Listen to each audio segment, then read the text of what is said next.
মানে হামলা থেকে বাঁচতে আসার পরে এই জায়গায় ওনাকে এক প্রকার ছুরিতে আঘাত করে এই সিসি ক্যামেরাটাতে তারা বাঁচছিল। ফাতেমা তাহসিন ঐশী নাম। ওই মেয়ের কোনো খুঁজ পাইছি না। ওই মেয়ে কালকে রাত্রে প্রথম অবস্থায় ছিল পারভেজ ভাইয়া আপনার নিচে ছিল, ওই পাশে একটা দোকানে ছিল। তো ওই পাশে ওনার পারভেজ ভাইয়ের ফ্রেন্ড সার্কেল ফ্রেন্ডদের নিয়ে আসছে, মানে একটা চার দোকানে চা খাচ্ছিল। তখন ওই ঐশী এবং তিনা ওরা দুইটা মেয়ে ছিল স্কলার ইউনিভার্সিটির।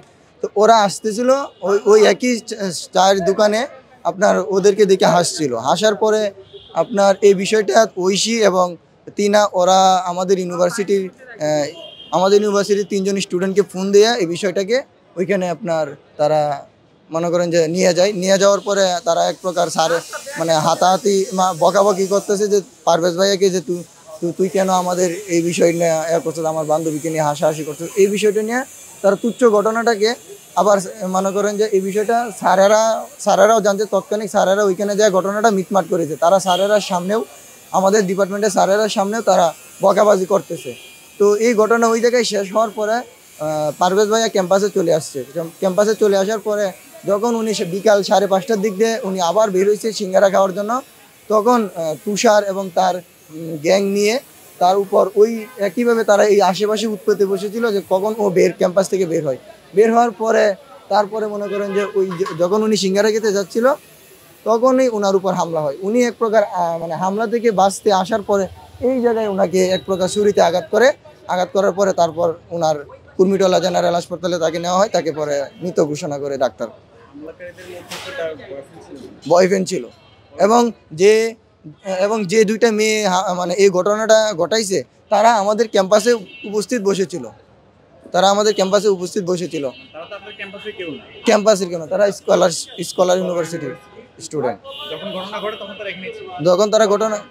যখন এই ঘটনাটা ঘটে তখন তারা এই ক্যাম্পাসে আমাদের ক্যাম্পাসের ভিতরেই ছিল।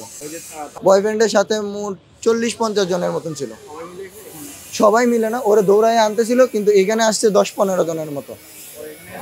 এখানে এসে তাকে ছুরি দিয়ে আঘাত করে তারপর তার মৃত্যু। মানে ছুরি দিয়ে মারছে এইখানে এই সিসি ক্যামেরাটাতে তারা বাঁচছিল।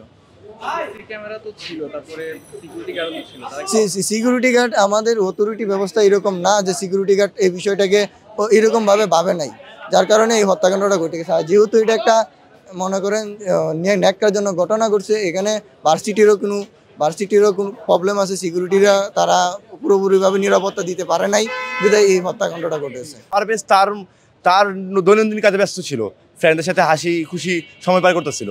তো ওই মেয়েদের তখন হয়তোবা মানে তাদের ভাষ্য মতে তাদের মনে হয়েছে যে তাদের মিন করে হয়তো হাসাহাসি করতেছিল। তো তখন ওই জিনিসটা নিয়ে ভিতরে একটা সিন ক্রিয়েট হয়।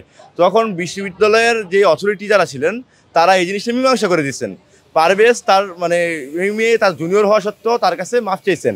আর ইভেনচুয়ালি ওই মেয়েদের মধ্যে আপনার বাইরের মেয়েও ছিল, অন্য ক্যাম্পাসের মেয়েও ছিল। তো এরপরও আপনার যথেষ্ট ওই সহনশীলতা দেখাইছে। হ্যাঁ, তারপরেও আপনার মনে করেন যে এই ক্যাম্পাস থেকে যখন বেরিয়েছে জাস্ট বিকজ অফ ইগো, আর আপনার মনে করেন যে তাদের কাছে মনে হয়েছে তারা পাওয়ারফুল কোনো একটা কিছু, তাদের কাছে ওই ব্যাকআপ আছে, ওই মানে ওই লবিং আছে, তারা ওই পাওয়ারটা তার শো করছে এখানে। মেয়ের কোনো খুঁজ পাইছি না। ওই মেয়ে কালকে রাত্রে তার ফেসবুকে সে মানে বিভিন্ন রকম অপপ্রচার চালাচ্ছে যে এই হত্যাকাণ্ডের সাথে তারা জড়িত না, তাদেরকে নাকি বাজে ইগনোর করা হয়েছে, তাদেরকে নাকি রাস্তায় হেনস্থা শিকার করা হয়েছে, তারা এই ধরনের বক্তব্য করতেছিল।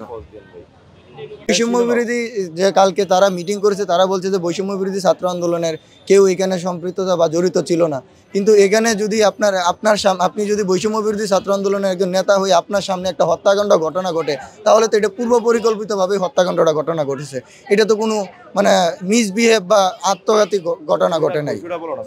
For more updates, follow us on Facebook, subscribe our YouTube channel, get the latest update on www.daily-sun.com.